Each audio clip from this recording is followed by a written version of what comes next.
What's happening, peeps? Very good morning to you all. This is your boy Boxing Lowdown and I'm back here with another video. Now, as always, guys, I'm always going to say it. Don't forget to like, share and subscribe. Feel free to drop a comment if you like and I'll happily get back to you. Now, let's talk about it. Terence Crawford has filed a lawsuit against Bob Arum, suing him for up to $10 million, citing racial bias. Now, this is very interesting, man. Terence Crawford and Top Rank, their agreement ended in October of last year. They obviously were in a long-term partnership with Top Rank promoting Terence Crawford's fights. Bob Arum obviously being the head of Top Rank. Now, I've sensed a bit of conflict between these two for a little while now. And now Crawford has split up with Top Rank. He's seeming to take it a bit further and he's filing this civil lawsuit. Now, if he was to win this, the damages would be huge.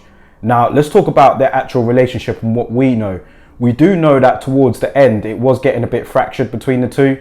Terence Crawford was, I think it was the Kell Brook fight after he defeated him. Great performance that was from Crawford as well, just knocking Kell Brook out in the fourth. After that fight, Bob Arum seemed to sing his praises, and then literally about a day or so after was really going after Crawford, man. And we know that Bob Arum has this mean streak in him where he just really doesn't give a shit about what he says about other fighters nowadays. And, you know, he is getting on in age. But I thought that his comments against Terence Crawford then were pretty scathing, man. He was saying things like, you know, Crawford, we've lost all this money on him. You know, he's not a draw. He's difficult to promote. He doesn't do this. He's not that. The African-American market is small and so on. And you know what? When I think about it, maybe Crawford does have some grounds to go ahead with this lawsuit. I'm sure it's not out of nowhere, but he's going to have to present some suitable evidence to the court in order for, you know, this to really come about. So let's just see how this develops, man. Bob Arum has since responded to the lawsuit claims. He said that he hasn't seen it all yet, but he just literally labeled it one word as ridiculous. And, you know, we'll see. The racial bias thing is an interesting point. When you look at Top Rank stable, they don't have many black fighters on their roster as of now. They do, of course, have Shakur Stevenson, who is a very talented fighter, one that is destined to go all the way.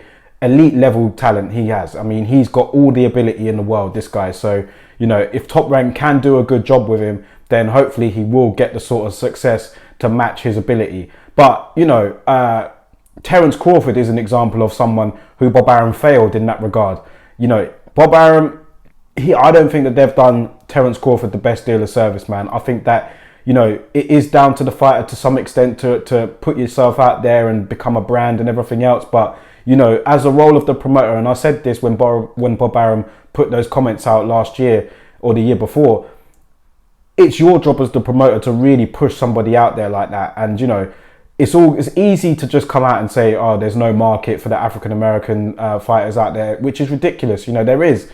It's all about marketing your opponent. Look at Gervonta Davis. You know, he's a big draw. I know his numbers didn't do well in his last pay-per-view, but he is a big draw. He is somebody that is a star in America right now. You've got the Charlo brothers, they're stars. Do you know what I mean? You've got Errol Spence, he's a star. So why is Terence Crawford not a star? I mean, he could, to be fair, on his end of the spectrum, he could put himself out there in terms of being more accessible to interviews, maybe. But, you know, I still think that there could be something to this story without me knowing all of the details. I mean, I can't really go too much in depth, but I do know that Terence Crawford is filing this case against Bob Arum.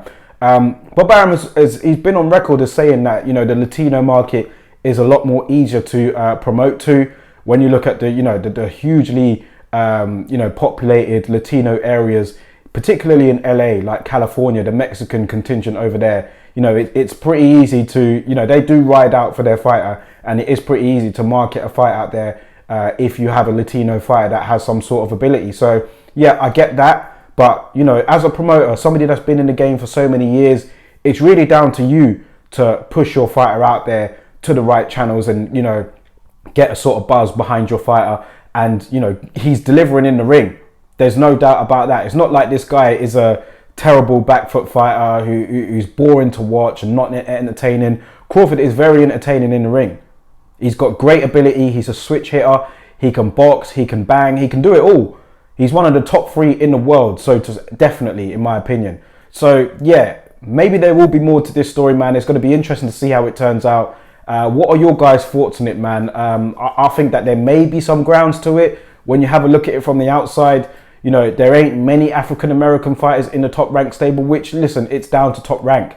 how many African American fighters they have. They've had loads over the decades, do you know what I mean? But currently right now, there may not be that many prominent ones in their stable, as so to speak. But yeah, they have obviously in the past promoted everybody.